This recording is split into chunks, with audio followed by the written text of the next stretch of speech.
আমরা যারা ফ্রিল্যান্সিং নিয়ে কাজ করি, বিভিন্ন মার্কেট প্লেসে কাজ করি, তারা কিন্তু মার্কেট প্লেস থেকে অনেক সুন্দরভাবে টাকাটা নিয়ে আসতে পারে। বাট যারা মার্কেট প্লেসের বাইরে হোয়াটসঅ্যাপ বা অন্যান্য মাধ্যমে ক্লায়েন্টের কাজ করে থাকি, তারা কিন্তু পেমেন্ট আনতে গিয়ে একটু ঝামেলায় পড়তে হয়। অনেক সময় দেখা যায় কোন মাধ্যমে আনবো, কিভাবে আনবো জানা থাকে না। তো আমি যেভাবে মূলত বাইরে থেকে টাকাগুলো বাংলাদেশে আনি, মার্কেট প্লেসের বাইরে কাজ করে যেভাবে পেমেন্ট নিয়ে থাকি, সেটা আজকে শেয়ার করব। আশা করি যারা নতুন আছেন তাদের অনেক হেল্প হবে। এবং আপনার কোন কোন ডকুমেন্ট লাগে, কি কি লাগবে, কোন ব্যাংক অ্যাকাউন্ট থাকা লাগবে, সবকিছু আমি শেয়ার করবো একদম এই ভিডিওতে, একদম ডিটেলসে বলবো। সো প্রথমত আমি যদি একটা স্ক্রিনশট ওপেন করি, সেটা হচ্ছে ওয়াইজের মাধ্যমে আমি একটা পেমেন্ট নিয়েছিলাম গত মাসে। তো এখানে হচ্ছে উনি আমাকে 22 ইউরো দিয়েছেন, মানে হচ্ছে আমার ফ্রেন্ডের জন্য। তো এটা উনি দেওয়ার পরে 28 জানুয়ারি দেখতে পাচ্ছেন। তো প্রায় 7 দিনের ভিতরে হয়তো আমি পেয়ে গেছি। একটু সময় লেগেছিল, আমি জানি না এত সময় কি কারণে লেগেছে, বাট এত সময় লাগার কথাও না। তো বাট আমি এইভাবেই নিয়েছি। তো এইখানে আমার কি কি জিনিস প্রয়োজন হয়েছে আমি একটু শেয়ার করি। তো ওয়াইজের মাধ্যমে টাকাটা দেওয়ার জন্য আমার সব মানে কিছু তেমন একটা প্রয়োজন হয় নাই। আমার জাস্ট হচ্ছে আমার অ্যাকাউন্ট নাম্বারটা প্রয়োজন হয়েছে, যেটা আমি এখান থেকে দেখাচ্ছি আপনাদেরকে, যে আমার অ্যাকাউন্ট নাম্বার, এই যে অ্যাকাউন্ট নাম্বারটা, এই অ্যাকাউন্ট নাম্বারটা আমার প্রয়োজন হয়েছে। এই যে রেড করে দিলাম, এই অ্যাকাউন্ট নাম্বারটা প্রয়োজন হচ্ছে। আর হচ্ছে আমার এই যে সুইফট কোড, মানে হচ্ছে ব্যাংকের একটা কোড থাকে প্রত্যেকটা ব্যাংকের। তো আমি যে ব্যাংকে নিয়েছি সেটা হচ্ছে মিডল্যান্ড ব্যাংক। তো আপনি প্রত্যেকটা ব্যাংকের জন্য গুগলে যদি সার্চ করেন যে বাংলাদেশ, আপনার ব্যাংকের নাম লিখবেন। অর্থাৎ ফার্স্ট অফ অল আপনার একটা ব্যাংক অ্যাকাউন্ট লাগবে। এটা হতে পারে স্টুডেন্ট অ্যাকাউন্ট, হতে পারে আপনার সেভিংস অ্যাকাউন্ট, বা আপনার যে কোনো একটা অ্যাকাউন্ট হইতে পারে। বাট আপনার ব্যাংক অ্যাকাউন্ট লাগবেই, ওই ব্যাংক অ্যাকাউন্টের নাম্বারটা লাগবে, আর হচ্ছে ওই ব্যাংকের সুইফট কোডটা লাগবে। তো সুইফট কোড বলতে জিনিসটা কেমন, সুইফট কোড বলতে হচ্ছে যে প্রতিটা ব্যাংকের একটা কোড থাকে, আপনি গুগলে জাস্ট আপনার ব্যাংকের নাম লিখে সার্চ করলে পেয়ে যাবেন। সো এই দুইটা ছিল আমার ওই ব্যাংকের জন্য। তো আমি একটু হাইলাইট করে দিলাম আপনাদেরকে যে এই দুইটা জিনিস আমার লেগেছিল। যখন আমি উইদাউট মার্কেট প্লেসের বাইরে নিয়েছিলাম, মানে হচ্ছে ব্যাংকের মাধ্যমে। তো এই দুইটা মার্কেট প্লেস ছিল, মানে এই দুইটা জিনিস আমার লেগেছিল যে আমি ওয়াইজের মাধ্যমে যখন টাকাটা নিয়েছিলাম।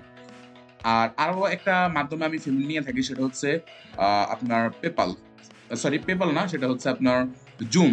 মানে আমরা সবাই জানি যে জুম। সো আমার স্ক্রিনে দেখতে পাচ্ছেন জুম সার্ভিস অন পেপাল, মানে হচ্ছে এটা সার্ভিস, এটা হচ্ছে একটা পেপালের সার্ভিস। তো দেখতে পাচ্ছেন 13 ফেব্রুয়ারি আমি পেমেন্টটা নিয়েছি, অ্যান্ড দেন 2 থেকে 3 দিনের মধ্যে আমি টাকাটা পেয়েও গিয়েছি। তো সে আমাকে বাংলাদেশি 5,700 টাকার মতো প্রায় দিয়েছে, মানে হচ্ছে আমার পেমেন্ট আমি নিয়েছিলাম। সো এইখানে আমার কি কি জিনিস লেগেছে, অর্থাৎ বিষয়টা হচ্ছে যে আমি কিছু ইনফরমেশন তাকে পাঠাই দিয়েছিলাম যে তুমি এইখানে আমার টাকাটাকে কি সেন্ড করো।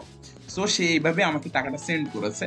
তো এখন আমি যদি একটু ওপেন করি, দেখি আমার কি কি জিনিস লেগেছিল, আমি একটু শেয়ার করি। আমি যখন ওয়াইজের মাধ্যমে টাকাটা নিয়েছিলাম, তখন আমার শুধু অ্যাকাউন্ট নাম্বারটা লেগেছিল আর সুইফট কোডটা লিখেছিল। আর এছাড়া আমি যখন জুমের মাধ্যমে নিয়েছি, অর্থাৎ বায়ার তার পেপাল থেকে আমাকে জুমের মাধ্যমে পেমেন্টটা দিয়েছিল, সেক্ষেত্রে আমার অনেক ভালো একটি ইনফরমেশন লেগেছিল, সেগুলো আমি একটু শেয়ার করি আস্তে আস্তে। সো সেটা হচ্ছে যে আমি জাস্ট লিখে দিয়েছিলাম যে এরকম যে সেন্ড মানি টু বাংলাদেশ, অর্থাৎ আমি সেন্ড মানি, এটা একটা অপশন থাকে ওখানে। এই মুহূর্তে আপনাকে আমি একটু ইন্টারভিউ করছি। এই ভিডিওটা যদি আপনার উপকারে এসে থাকে, তাহলে আপনি কি করতে হবে, অবশ্যই একটা লাইক দিবেন এবং কমেন্ট করবেন যে আপনার উপকারে এসেছে কিনা, বা আপনি এই ধরনের টিউটোরিয়াল চান কিনা। ফিউচারে এই ধরনের অনেক টিপস এন্ড ট্রিক্স থাকবে, সেজন্য আপনাকে যেটা করতে হবে, পাশে লাল বাটনে ক্লিক করে সাবস্ক্রাইব করতে হবে। তো আসি আমরা আবার ফেরত আসি ভিডিওতে, যে কোন দেশে টাকাটা পাঠাবে। সো সেটা আমি দিয়ে দিয়েছিলাম যে আপনার সেন্ড মানি টু বাংলাদেশ। আমি যদি হাইলাইট করে দিই, এটা রেড, তো সেন্ড মানি টু বাংলাদেশ। দেন আমি ব্যাংকের নাম দিয়েছিলাম। আচ্ছা, আমি এইগুলোকে একটু ক্লোজ করি। সো ক্লোজ করলে আপনি হয়তো বা খুব ভালোভাবে বুঝতে পারবেন যে আপনার কোন কোন জিনিস লেগেছিল। সো প্রথমত হচ্ছে আপনি যেটা দিবেন সেটা হচ্ছে যে এরকমভাবে সেন্ড মানি টু বাংলাদেশ। দেন হচ্ছে আপনার লাগবে ব্যাংকের নাম লাগবে, আপনি কোন ব্যাংকে নিতে চাচ্ছেন ওই ব্যাংকের নামটা লিখে দিবেন। তারপর হচ্ছে ব্রাঞ্চের রাউটিং, মানে আপনি যে ব্যাংক রাউটিং, মানে যে ব্রাঞ্চ আপনার নিকটস্থ যে ব্রাঞ্চে আপনি অ্যাকাউন্টে করেছেন তার রাউটিং নাম্বারটা লাগবে। আপনার অ্যাকাউন্ট নাম্বারটা লাগবে, অবশ্যই আপনি যদি ব্যাংক অ্যাকাউন্ট থাকে আপনার ব্যাংকের একটা অ্যাকাউন্ট নাম্বার থাকবেই।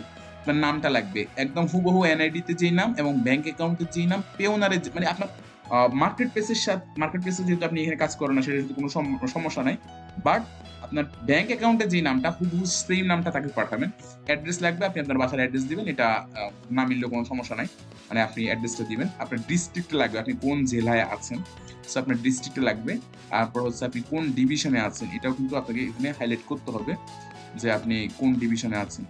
সো ডিভিশন বলতে আমি আমার ডিভিশনে আছি, সো আমি সেটা লিখলাম। এগুলো আমি অবশ্য, আর পোস্টাল কোড, মানে আপনার যে কোড, পোস্ট কোড, ওইটা আপনি দিবেন। এরপর হচ্ছে আপনার ফোন নাম্বার, অবশ্যই চেষ্টা করবেন ব্যাংকের সাথে যে নাম্বারটা কানেক্ট করা ওই নাম্বারটা দেওয়ার জন্য।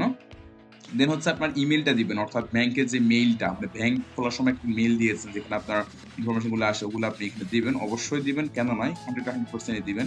আর হচ্ছে ব্যাংকের সুইফট কোড এখানে লাগে না, মানে হচ্ছে জুমের মাধ্যমে যখন আপনি পেমেন্টটা দিবেন তখন তো লাগবে না। সো এই ইনফরমেশন গুলো আপনি শুধু বাইরে পাঠাই দিবেন লিখে, সে আপনাকে যা করার মানে টাকাটা সেন্ড করে দেবে, আর কোনো ঝামেলা নেই আপনার, খুব সিম্পল মেথড। যদি আমি আবার একটু হাইলাইট করে দিচ্ছি, যদি আপনার ওয়াইজের মাধ্যমে নেন তাহলে আপনার শুধু ব্যাংক অ্যাকাউন্ট নাম্বারটা লাগবে, আপনার নামটা লাগবে, আর হচ্ছে আপনার সুইফট কোডটা লাগবে। আর যদি আপনি জুমের মাধ্যমে নেন, অর্থাৎ বাইরের পেপাল থেকে আপনাকে জুমের মাধ্যমে টাকা আপনার সরাসরি ব্যাংকে দিয়ে দিবেন, সো দ্যাট আপনি এভাবে নিতে পারেন। তো এটা আপনি মোবাইল ব্যাংকিং এর মাধ্যমেও নিতে পারেন, আবার হচ্ছে যে আপনার যে ব্যাংক অ্যাকাউন্ট সেটার মাধ্যমেও নিতে পারেন। ভালো থাকবেন, সুস্থ থাকবেন, দেখা হবে অন্য কোনো টিউটোরিয়ালে। আসসালাম।